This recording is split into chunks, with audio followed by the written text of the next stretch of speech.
Hey guys, how's it going? Al Gordon with the Let's Get It podcast. I've been trying to get this young man on this show for a minute, and not because he didn't want to. When I say someone has their hands full, I'm gonna try to name off your title. Chef, entrepreneur, father, counselor. What else am I missing here? Innovator. Am I missing anything? I think that's it. That's enough? Yeah. That's enough for now. Anyway, ladies and gentlemen, this is John Park. I want to say Chef John Park, but he's way beyond that. And I don't want to say entrepreneur because it's like, entrepreneur, I feel everyone's using it these days. Mm-hmm. What title would you give yourself? I don't know. I don't really like titles. I mean, it's this is just what I do. So Yeah. We got, anyway. That's just what I do. What do you do, John? What do you do? Just trying to survive right now, honestly. Yeah. You know, it's Yeah. it's tough right now, so we're just trying to make some money, you know, employ some people and cook some good food, hopefully. Yeah. So that's really it. Well, we're gonna go back. He's being super humble. I met John back in 2001? 2003? 2003. Yeah. 2003. Culinary school student. I felt he had the it factor, which you can't find these days. What were you doing before you got into the hospitality industry? Just working at a school. Thought I was going to be a math teacher. Just following that route, and then just one day I just really felt like I was supposed to become a cook, and so that's when I made the jump. Went to culinary school, and you know, back in the day there was no Craigslist, applying online or anything. I remember it was I was at Koi and LA Times, the classifieds. I saw a job opening, and so you know that's when I sent in a cover letter, a resume with nothing on it, just culinary school. Right. And somehow, you know, Rod gave me a call back that day, told me to come in, and I guess like what he heard and said, come back tonight, work your shift, let's see what you got. Mm-hmm. And rest is history, I guess. Wow. When we opened Koi, the goal was to get as many culinary school students as possible, or people that didn't have much experience in the industry. And the reason we did that is because we didn't want to retrain people with old habits. What happens is you get someone that's already seasoned, and you got to be like, okay, I understand you're making a lot of noise, but you're not actually cooking. Okay, so you're working at Koi. What's going through your mind? We're crazy. We're doing 250 a night. You're in a garde manger station. Yeah. Were you doing any baking then, or just garde manger? You guys started me out garde manger, and then just little by little, I remember going over to grill, pastry, tempura station, expoing. You guys had me everywhere, so yeah. Just did whatever you told me to do, really. Wow.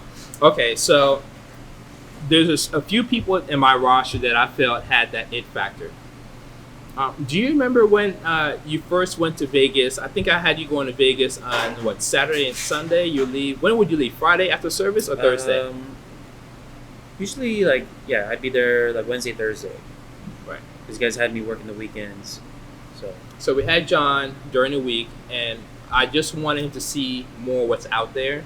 So I set it up where he can go to Vegas and work at Aqua at the time, just for him to see the caliber of food beyond what we were doing. I mean, Core was nice, but it wasn't at the level that I was used to. But it was nice. Don't get me wrong. But I just want to see a different level. Right. So what was your, you see Las Vegas exit. Yeah. Whatever, the Strip. What's going through your mind? Like you said, I just, you wanted me to see everything. That's all I wanted to do, is just see what's out there, absorb as much as I could, learn as much as I could from people that have been doing this a long time, or really, masters at their craft. I just wanted to absorb everything.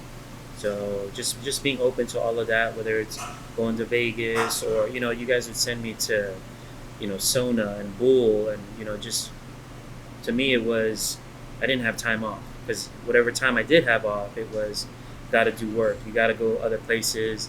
Even back then I was making $6.50 an hour. Mhm. That's what minimum wage was. And I remember going to Barnes and Nobles or Borders on my time off and like looking through the French Laundry cookbook, and it's like, Mhm. damn, it's $50 Yeah. for this book. That's a whole day of work, back Yeah. then.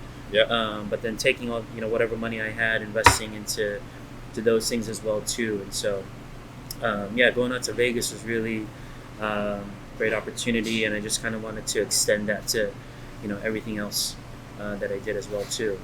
Yeah, so remember back then we didn't have the internet, so you couldn't Google, we didn't have YouTube, we didn't have all that. So either you have to go to the library or go to the source. And that's when cookbooks was popping. Everyone get cookbooks, or you borrow cookbooks from friends to learn different techniques on how to get things done. So what was the final decision that made you say, you know what, I think pastries and desserts is where I want to go? I always wanted to do pastry going into cooking. I think because of my math background, just being a little bit more exact, the scientific measurements and all that. And I don't know if you know this, but after you guys gave me the opportunity at Koi, 2 weeks after that, I got an opportunity at Water Grill as a pastry cook. Yeah. But couldn't work out the schedules to work both jobs. Mhm. So even though Koi wasn't specifically a pastry job, I wanted to stay loyal to you and Rod for giving me a chance. And so I took that job and stayed there as opposed to going off into pastry. But, pastry has always been my thing. And I knew that, before I went to school. But you ended up working at Water Grill. I did, right? yeah. Mhm. So I was with you guys for almost a year. And then same thing, a year later, LA Times, classified. LA Times. Water Grill ad showed up again. And I just reached out. I was like, hey, do you remember me? I tried out with you about a year ago. And so I got the job a year later. So it was, still there afterwards. So. No, Water Grill's a tough kitchen. I mean, they put out some really good food. They do volume and they do quality, which is rare these days. So your Water Grill. So when do you know it's time to open your own place? Like, you could work in the industry until you retire if you really wanted to. When do you know it's time to get your own spot? For me, and my faith is very important to me. Being a Christian, and I never thought about opening up my own place. So fast track. I've been doing this for about 12, 13 years. At the time, I was at Father's office, Luxon, and he was about to reopen Helm's Bakery. So I thought I was going to do that. And that's it's a great job, good money. But just I really felt like I was being told, God was telling me to open up a spot. So left that job, kind of saved up as much money as we could. Took out some credit cards, took out some loans, and opened up a spot. And so really, I because I never thought about it, because I feel like most chefs, they think like, oh, I'm going to open up a small little cafe or a barbecue joint, or for pastry chefs, it's a bakery, a coffee shop. I literally had no idea because I never thought of it. And it was I just said, it's hot in California, let's open up an ice cream shop. Right. So that's what happened. And so Right.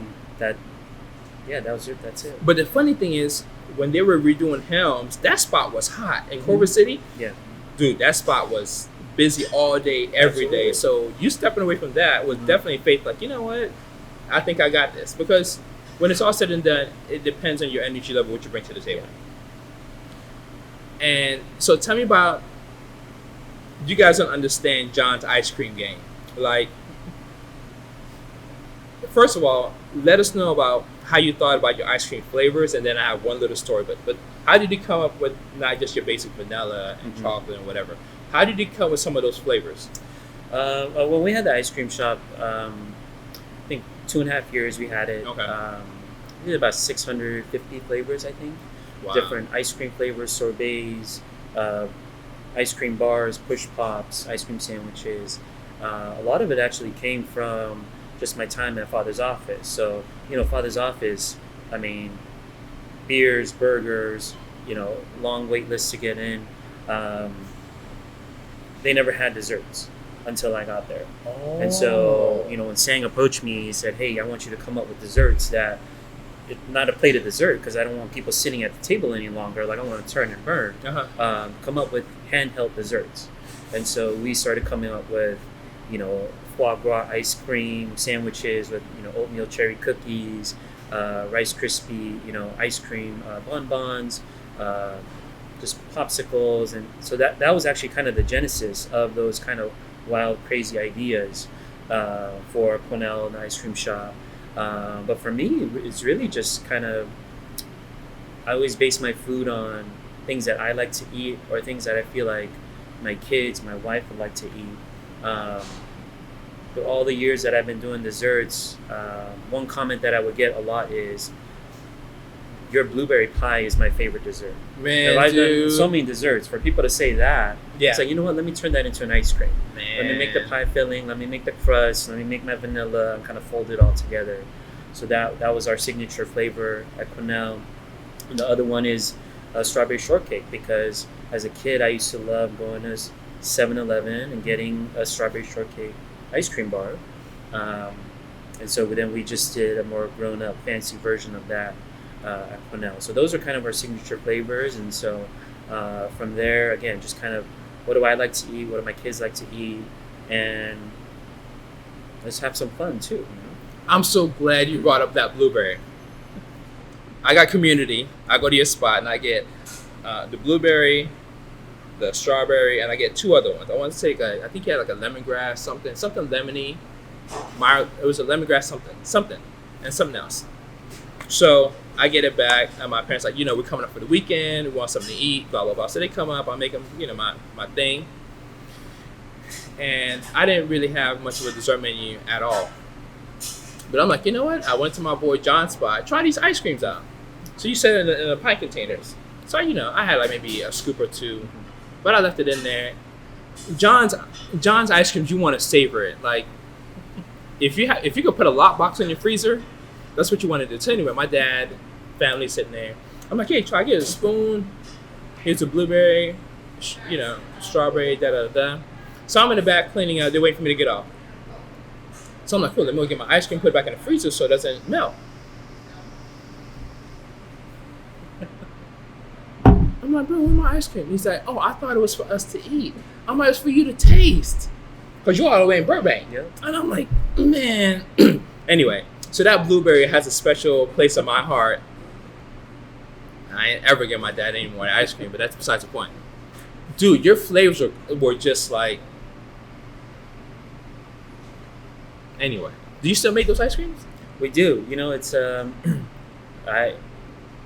when we sold the businesses, we came out here to OC. I thought I was done with ice cream. Yeah. What's funny is that that's one of the things that's kind of saving us right now during the pandemic is because we lost like 80 seats in the restaurant. We just started actually making boba ice cream. We make our own. That's actually the machine right there. We make our own boba that doesn't get hard and where you can't bite into it when it's frozen. So it's all kind of soft and chewy in the ice cream. So we've been selling a ton of that ice cream. We're about to start shipping it nationwide.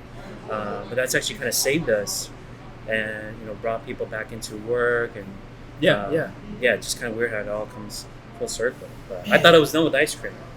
Not anymore. No. As long as you have air in your lungs, bro. Nah, it ain't gonna happen. And the only reason I didn't want to hinder you with the ice cream game, I'm like, you know what? He sold Canal. He has a new chapter. He has a restaurant called Toast now. He's making bigger moves. So I don't want to hinder you with a little ice cream project. But now you're telling me people are like hunting you down. Like, dude, where the ice cream at? Like, what's up? Yeah. So yeah, if you guys got that bread, get that ice cream food truck popping. Y'all know who to call. Okay, so you're here at Toast. Beautiful spot. I can see you have like, I guess, domes for pies and cakes. And what all happens? Is it a breakfast spot, lunch spot? Yeah, I think people, because of the name, they just assume we're a brunch spot. For me, it was really about creating just a comfort food destination place, diner. We can always go back and think to going to Norm's, Denny's, There your you go. local neighborhood Mhm. diner with your family when you're younger. Pancakes, hash browns over the weekends. Even as cooks, right? Yeah, that's the one place that we would go at the end of a long shift. You go to a Norm's, you diner go to spot. right because you're gonna Mhm. get comfort food. It's nothing crazy. It's just good food. Yeah. So Yeah. we've always wanted to have a place like that. And so as far as the bakery items go, pies, that's kind of our specialty, what we're known for. Because again, when you think about old school diners, pies is You your gotta have classic dessert.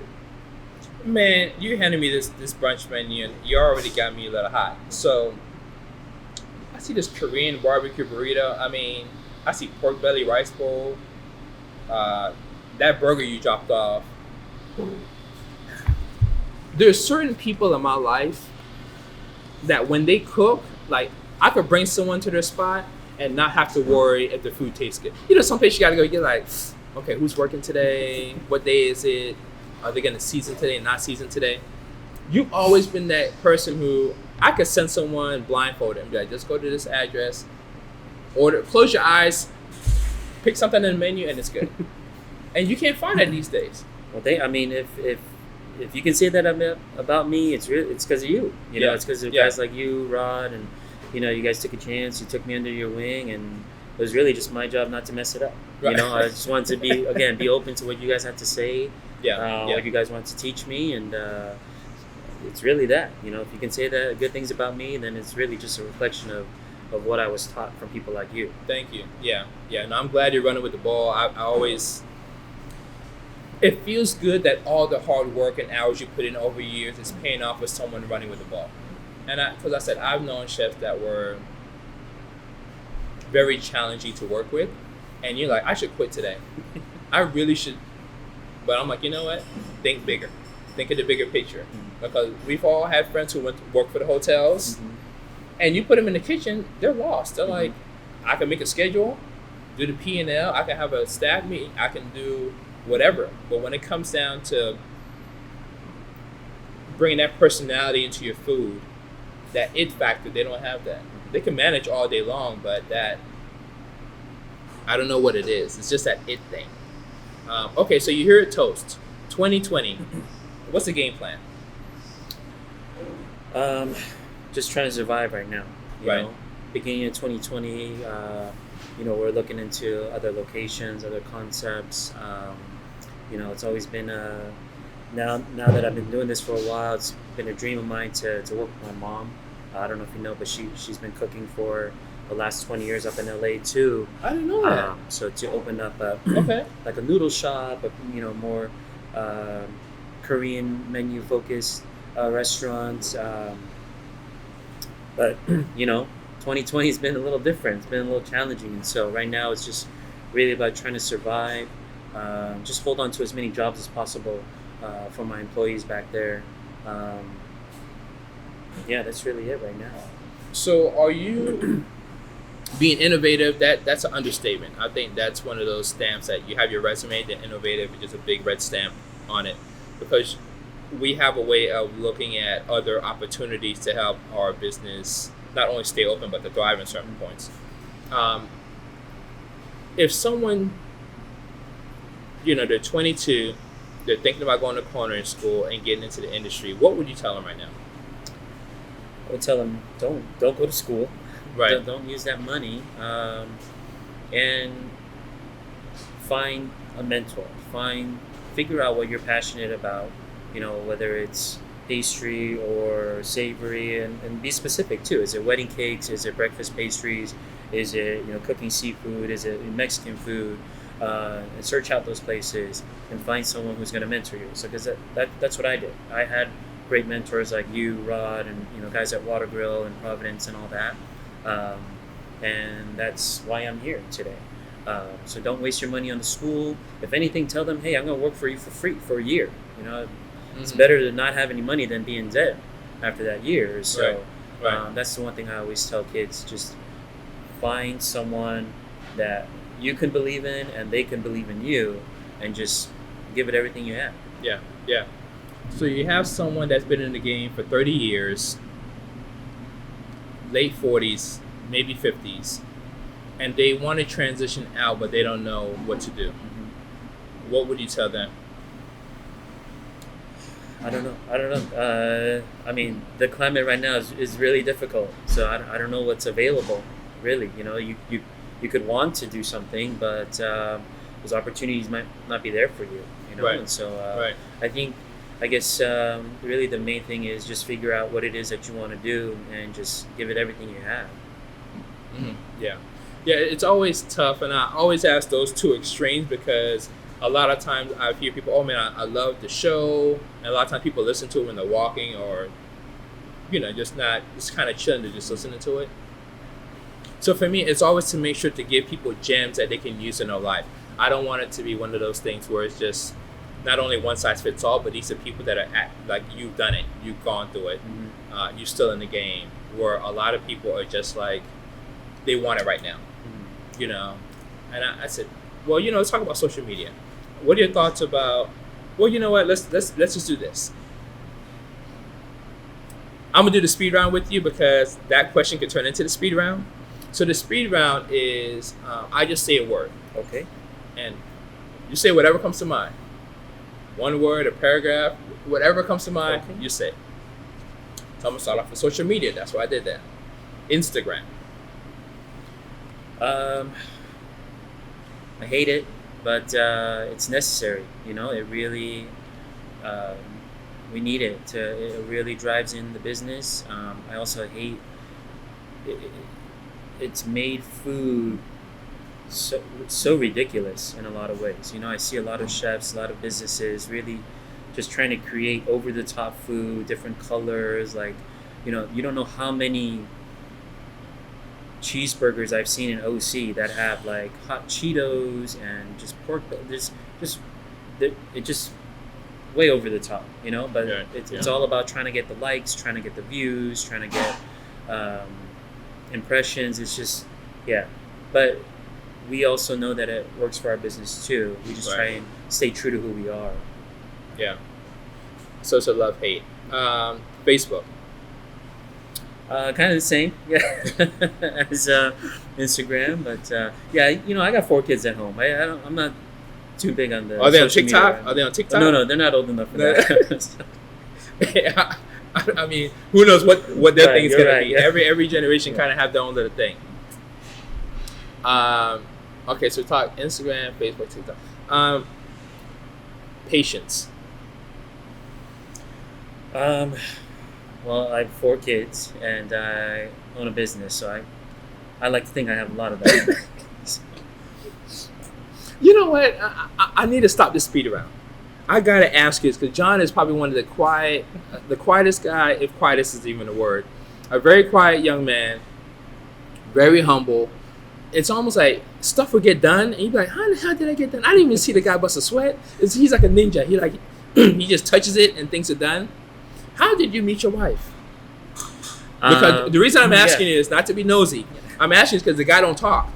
So I'm like, how you gonna marry somebody and the guy doesn't talk? So I don't know if he wrote her a letter, he sent her a text message. A friend said, John really likes you. He really wants to spend time with you, but he ain't gonna say it. So how did that happen? I'm curious. Well, it's through food, actually. I was able to cook for her.